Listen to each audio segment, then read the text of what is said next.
I moved to the United States 3 years ago to go to college in a small town called Millbrook and study computer science. It's just a quiet town in Pennsylvania and not a well-known spot. I live in a small apartment above a shop at 423 Oak Street. It's not much, but it's now home. I've always been interested in computers, do you know?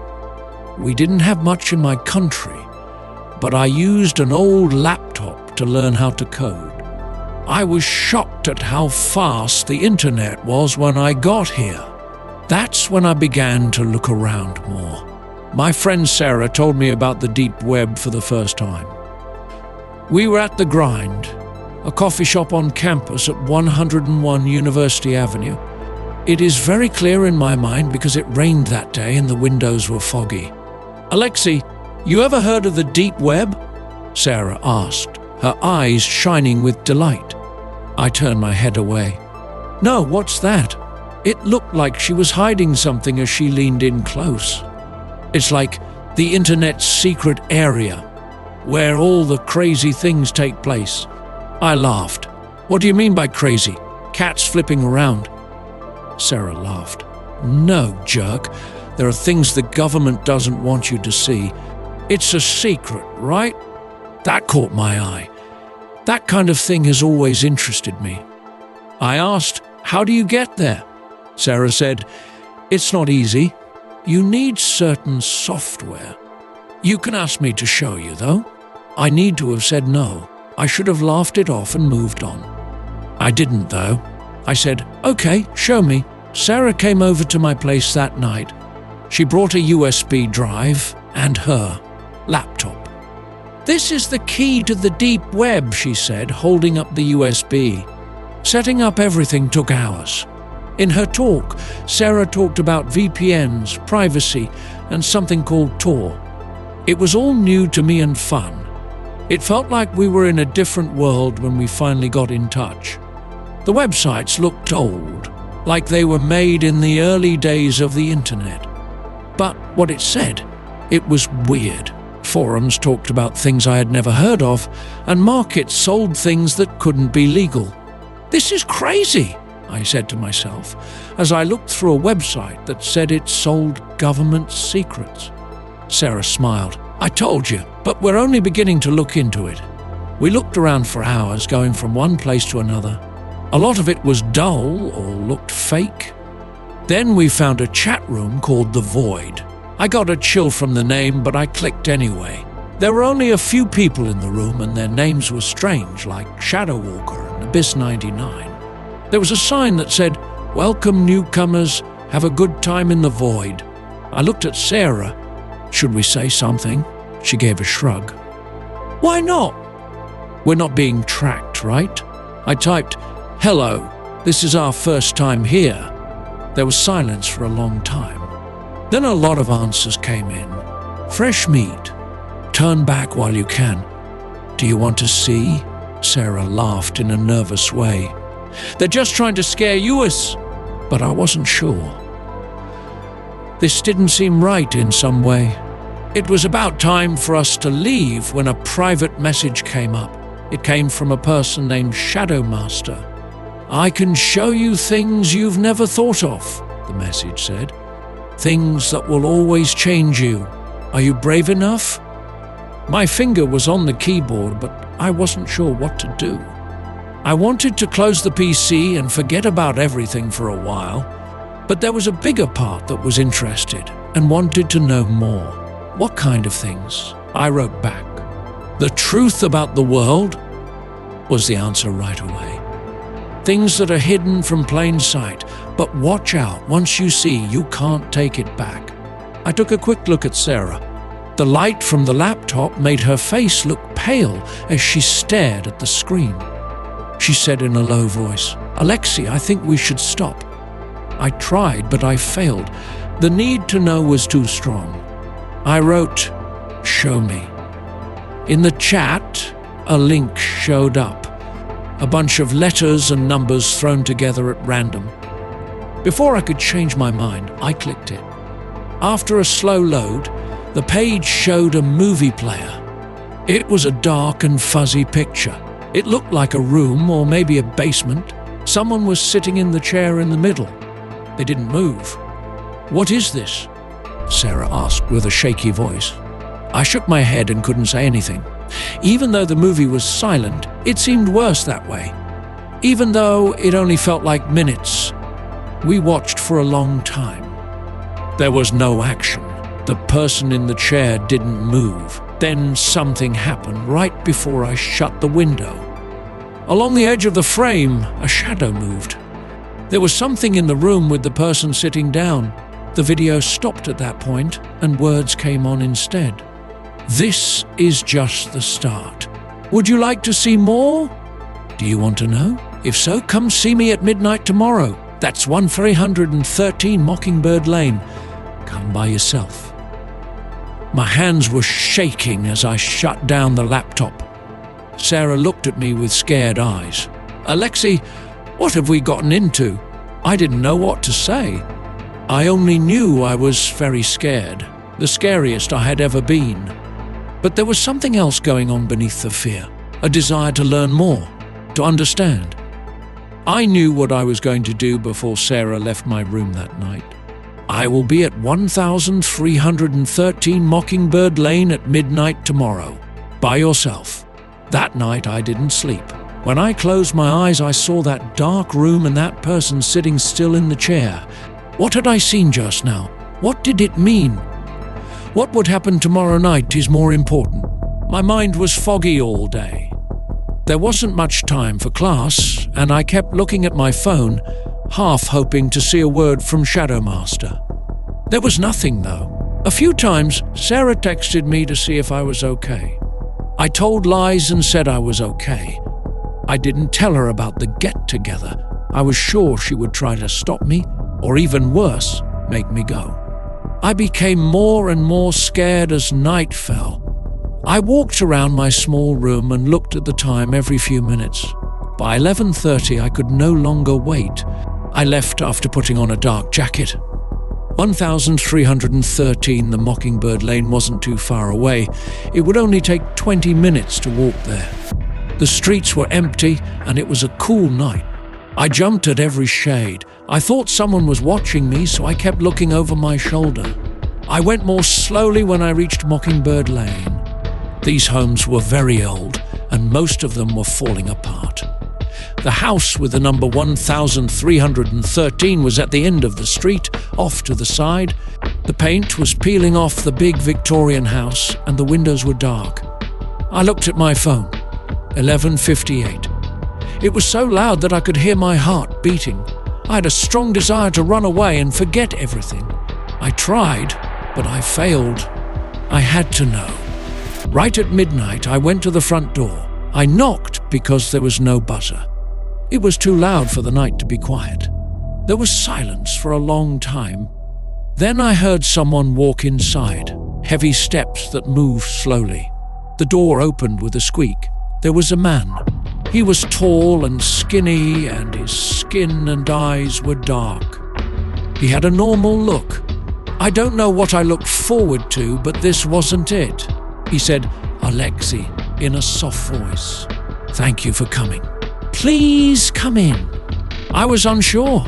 My body was telling me to run with all its might. I didn't, though. I went inside. A few candles were the only light in the dark house. It had a musty smell like old books. He took me to a room in the back of the house. Bookcases lined the walls, and there was a big desk in the middle. Maybe it was an office. He showed a chair and said, "Sit." I sat down. He sat down at the desk and folded his hands in front of him. He said, "My name is Shadowmaster, but you can call me Marcus." I just nodded because I didn't trust myself to talk. Mark gave a smile. It wasn't a smile of friendship. "You're wondering about the video," said he, "about what it means." I found my voice. "Who was Tat?" "In the chair." Marcus put his back out. "Yes, Alexei, that is not the right question." "What did you see as the right question?" I made a face. I don't you understand. Exactly, Marcus replied. You don't get it. You all don't. Being blind means you can't see what's going on around you. I can open your eyes, though. He took out a folder from a drawer. He put it on my desk and slid it. A cross. Open it, he told her. When I picked up the folder, my hands were shaking. There were photos inside, a lot of pictures, people going about their daily lives, street scenes and security camera images all made them look like real things. But there was something wrong with each picture. Shades that didn't go together, faces that aren't clear, strange signs that are easy to miss. What is this? I asked in a voice that was almost a whisper. Marcus put his chin up. Alexei, this is the truth. It's not like you think it is. Most people don't know about the forces that are at work. But once you see, you can't take it away. He got up and went to the window, where he looked out into the night. I'm a part of a group, he said. This group of people is called the Enlightened. Our eyes have opened to the truth, and now we fight the secret forces that run the world. I went back and looked at the pictures. I couldn't look away from them, even though they were scary. I asked, why me? Why show me this? Marcus came back to me. Because you're unique, Alexei. It's possible for you to see, to understand. It's dangerous to know, though. You can't get out once you're in. Are you sure you want this? I need to have said no. It was time for me to leave that house quickly and not look back. I didn't, though. I heard myself say, yes. Tell me. Marcus said, yes. All right. Our training starts now. Marcus showed me more pictures and movies for a few hours. He talked about the ideas he had about secret groups, plots against the government, and hidden messages in the media. Some of it sounded crazy, but some of it made a scary amount of sense. Marcus finally said, that's enough for tonight, as dawn broke. Rest at home. Remember that you can't tell anyone about this, though. Not your friends or family. Nobody. Do you get it? I nodded, but I was confused. Marcus called after me as I left the house and said, we'll be in touch. Keep an eye out for signs. It was foggy when I walked home. Now the world looked different. Was there a message I wasn't seeing in every sign, every car, and every person on the street? I was so tired when I got back to my apartment that I fell asleep on my bed. I tried to sleep but couldn't. It was hard for me to think about everything I had seen and heard. My phone rang. A text message from Sarah. Hey, are you okay? Want to get breakfast? I looked at the message for a very long time. It was my wish to tell her everything. But Marcus's warning kept going through my mind. I couldn't tell anyone. Sorry, not feeling well, I texted back. Maybe another time. I shut my eyes and put down my phone. But those strange pictures and secret signs were all I could see. What did I get myself into? A single thought kept going through my mind as I fell asleep. There's no going back now. The weeks that followed were a blur. It was like I was going through the motions of my daily life. Classes, chores, meals. But my mind was always somewhere else. I spent all of my free time on the computer, going deeper into the rabbit hole Marcus had shown me. I began to notice patterns everywhere. There are secret messages in company logos, strange events in the news, and coded lyrics in well-known songs. Was I really finding out secrets, or was I going crazy? Sarah kept wanting to hang out, but I told her I couldn't. I couldn't let anything get away. I also spent more and more time in the Void chat room, where I talked to other enlightened users. About a month after I met Marcus, I got a secret message in chat one night. Shadow Master, now you can move on to the next step. At 10 p.m., tomorrow night. The River Road plant that has been shut down. Don't be late." My heart beat fast. I had been hoping and waiting for this to happen, but now that it was happening, I was scared. The next day went on and on. I went to the plant when it finally got dark. It was a big, rusty building on the edge of town. As I got closer, I saw other people moving in the shadows. How many of us were there? Portable lamps gave the building a dim glow inside. There were about 20 people there, all dressed in dark clothes and looking tense. Marcus was in the lead and had a serious look on his face. "Welcome, Enlightened," he said. "We do something tonight. We're going to show one of their schemes to the public." He talked about the plan. It looks like a secret government building was hidden under a regular office building in downtown. We were going to break in and get proof. It didn't make sense, not safe, not legal. But I was already too far in to turn back now. We split up into groups. Mike and Zoe were with me. It was our job to turn off the security cams. I have no idea how long I was in that pod. There was no sense of time in the cold, dark room. My mind was a mess of confusing thoughts and scary memories as I drifted in and out of sleep. There were times I thought I heard voices, talking that is hard to hear, and the hum of machines. I thought I heard Sarah calling my name once, but it must have been a dream. Then all of a sudden, light. Light that hurts and blinds. I looked through my glasses to try to understand what I saw. I could see faces looking down at me, but they were fuzzy and strange. "He's awake," someone said. "Get him out of there." I was pulled out of the pod by hands. I fell to the cold floor because my legs were weak. I had a blanket put around my shoulders by someone. "Alexei, do you hear me?" A soft but strong voice of a woman. My throat was dry when I tried to talk. Just a weak nod from me. The woman told him, "You're safe now. We're here to help you."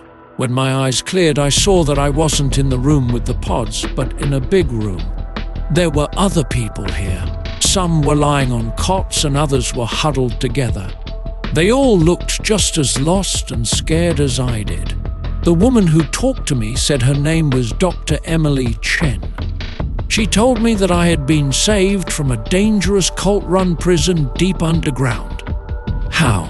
How long?" I croaked. Dr. Chen's face turned down. "You were in there for 3 months, Alexei." 3 months. I was sick. What was going on with my life? My studies? Did anyone know I wasn't there? Dr. Chen said, "Your friend Sarah never stopped looking for you." It was like he knew what was on my mind. "She led us to you." Sarah. I felt both relieved and guilty at the same time. Even though I pushed her away, she still saved me.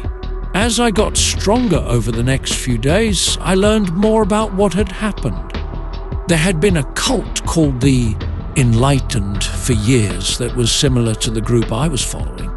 They went after weak people, like students and young professionals, by telling them they had power and secret information. The training I got was really just a way to brainwash me. People were kept in the pods so they couldn't feel anything, which made them easier for the cult to control. But Sarah had seen my strange behavior and noticed that I'd been missing. When she first went to the cops, they didn't seem to believe her. She began her own investigation and finally found a support group for the families of people who had been abused by cults. That's how she found Dr. Chen and her team, who were experts at saving and deprogramming people from cults. As I tried to make sense of all this knowledge, I felt a lot of different emotions. Shame on me for being so easy to fool. Angry at Marcus and the other people who had lied to me. Fear of what might have happened if someone hadn't saved me. I mostly felt lost, though. I was wrong about everything I thought I knew and everything I thought I had learned. I didn't trust my own mind anymore. Dr. Chen told me it was okay to feel this way. "Getting better takes time," she said. "It will take time, but you will get through this." Sarah came to see me a week after she saved me. She made me cry when I saw her. Many times she told me that everything would be okay as she hugged me tight. "I'm so sorry," I cried. "I should have paid attention. I should have told you what was going on." Sarah turned her head away. "Alexei, it's not your fault. These people are very good at tricking people. Thank goodness we found you in time." I learned about what was going on in the world from Sarah as we talked. It was crazy worrying about me that my parents. My school had put a hold on my studies. She did her best to keep up with my work because she was hoping I would come back. "You never gave up on me," I told her, amazed at how hard she worked. Sarah smiled, but her eyes were wet. "Of course not. You're my best friend." At that very moment, I felt hope for the first time since this nightmare started. With help from people like Sarah and Dr. Chen, I might be able to get my life back to normal. But as I lay in bed that night, unable to sleep, questions began to creep in. What if some of what Marcus told me was real? What if there were real forces behind the scenes that ran the world? What was real again? How could I be sure? There was also a small, scary thought in the back of my mind. What if they come looking for me? I wrapped my blanket around me tighter to try to get rid of the chill that had nothing to do with how cold the room was. I was just getting started on my way back to reality, and I knew it would be even harder than going crazy. One question kept going through my mind as I finally fell asleep. Who can I really trust? The next few weeks were a blur of visitations to therapy, the doctor, and the cops. Dr. Chen and her team worked hard to help me and the other people they saved get better, both emotionally and physically. It wasn't easy, though. Almost every night, I had terrible dreams.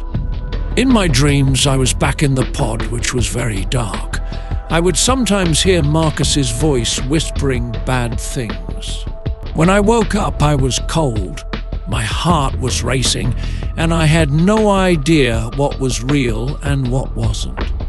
During the day, I screamed at every shadow because I thought the group members were after me. Being paranoid had become a regular part of my life. Even though Dr. Chen told me this was a normal part of getting better, it didn't make it any easier to deal with. Like a month after I was saved, I was sitting in the facility's common room one afternoon, trying to concentrate on a book Sarah had brought me. I felt eyes on me all of a sudden. A man was looking at me from across the room when I looked up. I thought he was another saved victim because he was thin and had dark circles under his eyes. As soon as our eyes met, he quickly turned away, but he got up and walked over to me right after. He asked in a low voice, "Are you Alexei?" With care, I nodded. He took a worried look around before going on. "I need to talk to you, not in public. It's necessary." My gut told me to say no and call for Dr. Chen, but my dangerous curiosity won out. It was that curiosity that got me into this mess in the first place. "Okay," I replied. "Where?" He showed me a quiet spot in the small yard of the building. When we were alone, he said his name was Tom. He said, "Listen," in a voice that was almost a whisper. "I understand that you don't want to think about. Before, I need to know though, what did you find strange in the building? Was there anything that didn't make sense?" I made a face. "What do you mean?" Tom moved in closer.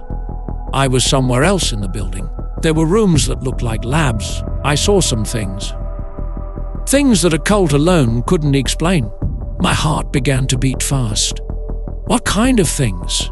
After some thought, he said, "Machines I've never seen before. People who didn't look quite real. Also signs, different signs that looked like the ones Marcus showed us. Older." A chill went down my spine.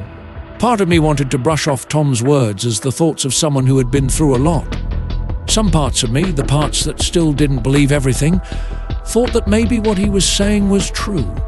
"Have you told Dr. Chen about this?" I asked him. Tom shook his head very hard. "No, I don't trust them. Take a look at it, Alexei. How did they quickly find us? How were they able to find the right place? I tried to speak up to support Dr. Chen and her team, but I couldn't get the words out. There was a small question in my mind that Tom had helped me voice. "What are you saying?" I asked, even though I was scared of what they would say. When Tom spoke, he looked around again. "I feel like this could be a part of it. The help and the training, it's all part of their plan." "Whose plan?" "The True Power. He warns Marcus was just a piece in." I stood up quickly. "No, you're not right. All this talk is just fear. Our doctor, Dr. Chen, wants to help us." Tom took my arm. "If you think about it, Alexei, think deeply. Are you sure about anything else?" The thought of him made me pull away and run back inside quickly. I tried to brush off Tom's words as crazy talk, but I couldn't get rid of the doubt he had planted. As I lay in bed that night, I thought about every encounter I'd had since I was saved. Are Dr. Chen's nice words just a way to get what he wants? Was Sarah's worry real, or did she have something to do with this too? At some point I must have fallen asleep, because the next thing I knew, there was a noise in the hallway when I woke up. When I opened my door, I saw staff members running around and looking tense. "What's going on?" As I walked by, I asked a nurse. She thought for a moment and then said, "Tom is missing. We think he might hurt himself because he left a note." My heart stopped beating. Did Tom really get away, or did they take him because they thought he knew too much? As I watched the chaos happen, I had a terrible thought. What if Tom was right? What if we were still locked up, but in a different kind of jail? I sat down on the floor with my head in my hands after closing my door. I no longer knew what to believe. The world was full of mirrors, and I couldn't find my way out of them. It became clear to me that I couldn't stay here as the sound of sirens got closer. I had to look for myself and find the truth. I started to pack a bag with shaky hands. It was time to go back down the rabbit hole. No matter what I found at the bottom, I was ready for this time. I was putting clothes and other important things into a bag while my heart was racing. Since Tom had gone missing, the building was a mess, which made it easy for me to sneak away without being seen. I waited until the noise had stopped in the middle of the night. The staff was mostly focused on the side where Tom was staying, so I went to the back exit. I was good at moving quietly because I had spent years working on code late at night. When I walked outside, the cool night air hit me. I thought about it for a moment. Was I really going wrong? Then I thought about what Tom had said and the doubt that had been bothering me. I had to understand what was going on. I stayed in the dark and made my way to the main road. I only had a vague idea of how to get back to my old flat. That's where I might begin putting things together. Every car that went by made me jump as I walked down the empty street. Did they want to find me? I pulled up my hood to blend in with the crowd as much as possible. I walked for about an hour until I got to the edge of town. At that moment, I heard it, the clear sound of a helicopter. When I looked up, I saw a searchlight moving across the area. Panic took over me. Their goal was to find me, or Tom, or both of us. I quickly ran into an alley and leaned against the wall to slow my breathing. The helicopter flew over, and for a short, scary moment, its searchlight lit up the lane. It went away, though, and I was able to breathe again. I could not stay here. It was time for me to leave the streets. But where could I go? I didn't want to go to my old flat, because they would look there first. Then I thought of Sarah. On the edge of town, she had an aunt who lived. It was once brought up by Sarah, who said her aunt was a bit of a loner who didn't trust technology. It was great. I went to a store that's open hours a day and used the payphone there. I could hardly pick up the phone because my hands were shaking so badly. "Hello?" Sarah answered with a sleepy voice. "Sarah, it's me," I said in a low voice. "Alexei, what's going on? Where are you?" I'm not sure what to say right now. Please help me. Could you pick me up? Please don't tell anyone. There was a long pause. Alexei, you scare me. Are you in trouble? Please, Sarah. I trust no one else. One more stop. After that, okay, here are you? It was my pleasure to give her the store's address. What about Sarah? Could we go to your aunt's house, the one you told me about? Aunt's? Why? I promise I'll explain everything. Please, just... When I hung up the phone, my heart was beating fast. Had I just done something very wrong? Could I really believe Sarah?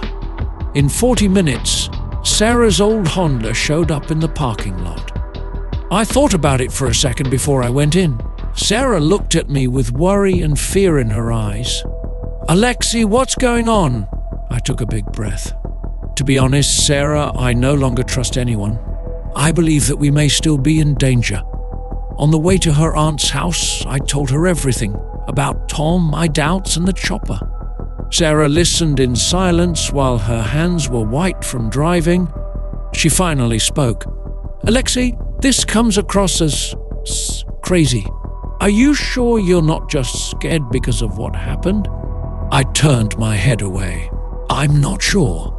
That's why I need some time to think about it. Not around anyone. I spent the next 3 days at Martha's cabin, attempting to piece together what had happened. Martha was nice but stayed to herself, which suited me well. I needed time to contemplate. I conducted my research on Martha's old desktop computer, taking care not to leave any digital trails. I looked into the Enlightenment, government experimentation, and anything else that could explain what I'd witnessed. Martha knocked on my door on the 3rd day while I was engaged in a discussion discussing secret government operations. There's someone here to see you, she continued, her voice tense with concern. My heart raced. Have they discovered me? I looked out the window and spotted a familiar automobile in the driveway. It was Sarah's. I opened the door warily. Sarah stood there looking pale and terrified. We need to talk, she said. It's about Tom. We sat at the kitchen table as Martha prepared tea. Sarah's hand shook as she took out a USB disk. Tom contacted me, she explained. He sent me this. He promised to give it to you if anything occurred to him. My mouth was dry as I glanced at the driver. What do you mean, if anything happened to him? Sarah's eyes flooded with tears. They found him, Alexei. Yesterday. He's dead. They claim it was suicide, but I felt like I had been hit in the stomach. Was Tom dead? This couldn't be a coincidence. With trembling hands, I plugged the drive into Martha's computer. There was only one file on it, a video. Tom's visage dominated the entire screen. He appeared afraid. Alexei, if you're watching this, it means they've reached me. But I did find something huge. Everything is genuine, including the conspiracies and hidden forces. But it's worse than we expected. He handed up a stack of papers. These are the documents I managed to smuggle out. They prove everything. The cult, the rescue, it's all part of a larger experiment. They're seeing how far they can push human minds and make us believe. Tom's gaze darted off screen. I do not have much time. Documents are hidden at... The video cut out abruptly. Sarah and I sat in startled silence. Martha, who had been listening at the doorway, spoke up. I think I know where those documents might be, she told me. We both turned to her in amazement. There's an old bunker in the woods behind my property, Martha explained. Left over from the Cold War. Tom came by a few days ago and asked if he might store anything here. My mind was reeling. Can you take us there? Martha nodded gravely. As we walked through the woods, I told Sarah about my escape, my suspicions, everything. To my relief, she believed me. I've had doubts too, she said. Things just didn't add up. We arrived at the bunker, a rusting metal door set into the rock. Martha retrieved an old key and opened it. The inside was dark and musty. We used our phone flashlights to check around. A metal box was tucked in a corner, partially obscured by old boxes. With shaky hands, I opened it. Inside were the documents Tom had indicated, as well as a scribbled note. "Alexei, if you're reading this, I'm probably dead. But the truth cannot die with me. These docs reveal everything. Take care who you trust. The rabbit hole is deeper than any of us thought. Tom." As I began to read the papers, my blood ran cold. Everything was there. Government seals, censored names and project codes. Operation Mind Warp, Project Looking Glass, and something dubbed the Veil Initiative. It was evidence of a massive conspiracy involving not just the cult, but also government agencies, corporations, and international organizations. They were all part of a larger experiment in mass manipulation and control. The most unsettling aspect was a list of names those involved in the initiative, and there, near the bottom, was a name that made my heart stop. Dr. Emily Chen. Sarah gave a gasp. No, it can't be B, but it was there, in black and white. Dr. Chen, the woman who had appeared so pleasant and helpful, was a part of it. As the reality of our situation set us, we heard a sound that made our blood run cold, helicopter blades approaching. Martha's eyes widened with terror. "We need to leave, now." We took the documents and fled out of the bunker. But as we exited into the waning daylight, we noticed them. Black SUVs driving up the dirt road, men in dark suits stepping out. "Run!" I yelled, seizing Sarah's hand. As we descended into the woods, the sound of pursuit echoed behind us. I realized that our horror was not finished. In truth, it was only the beginning. We ran through the woods, branches whipping at our faces and the sound of pursuit getting louder. Despite her age, Martha knew the woods well and guided us down scarcely visible routes. "There's an old ranger station about a mile from here," she whispered. "We might be able to hide there." As we ran, my mind raced. Who could we trust? Where might we go? The documents we held felt like they weighed a ton, and the horrific facts they revealed threatened to crush us. Suddenly, a searchlight pierced through the foliage. The helicopter was directly above us. We crouched beneath a massive fallen tree, holding our breath as footsteps crunched nearby. "We know you're out here, Alexei," a familiar voice said. "Dr. Chen. We are not here to hurt you. We just want to talk." Sarah clutched my hand, her eyes wide with fright. I shook my head quietly. We couldn't trust anyone anymore. The noises of search receded after what felt like hours but were most likely only minutes. We warily approached the ranger station Martha had suggested. After entering, we barred the door and tried to catch our breath. I laid out the documents on a dusty table, attempting to make sense of them all. "It's worse than we thought," I admitted, my voice cracking. "The Veil Initiative is not just about mind control. They are attempting to alter reality itself." Sarah peered over my shoulder at the papers. "What do you mean?" I pointed to a specific area of the document. "Look here. They discuss consensus reality manipulation and perception filters. They are manipulating not only what we think, but also what we perceive to be real." Martha, who had been watching from the window, spoke out. "I've been hearing murmurs about this kind of event for years. Most people thought I was insane. But I knew. A noise outside caused us all to freeze. Footsteps are getting closer. We need to get this information out," I said quickly. "If we're caught, all of this will be buried forever." Sarah took out her phone. I have a friend who works for a newspaper. If I could send her these documents. But when she went to take pictures, her phone wouldn't work. No signal, she remarked in a panicked tone. That's when I remembered that my old laptop was still in my backpack. If we could locate an internet connection, we might have a shot. Martha spoke out as if she had read my thinking. There's an old radio tower about a half-mile from here.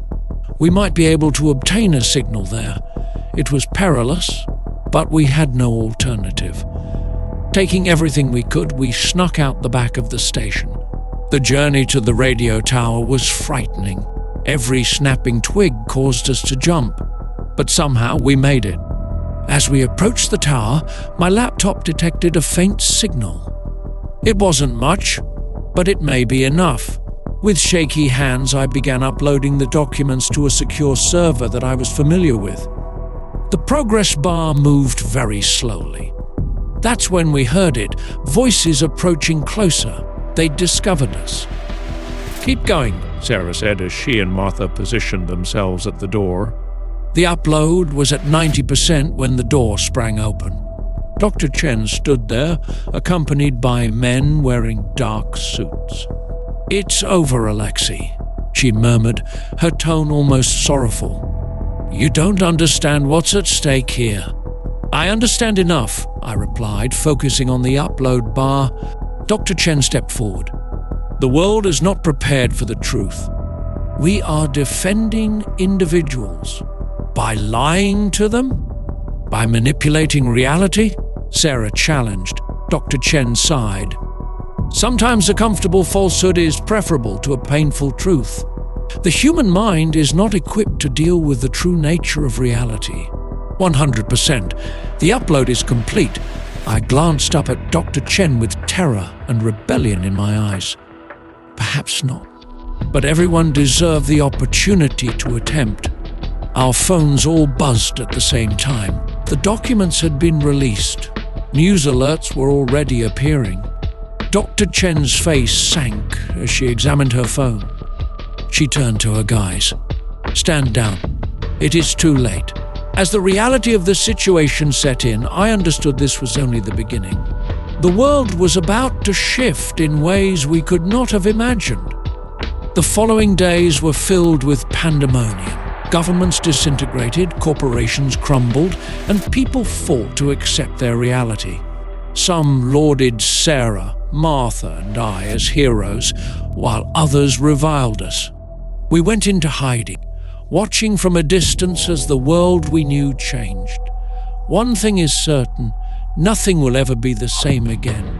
The veil has been lifted, and for better or worse, we must all confront the reality that lies ahead.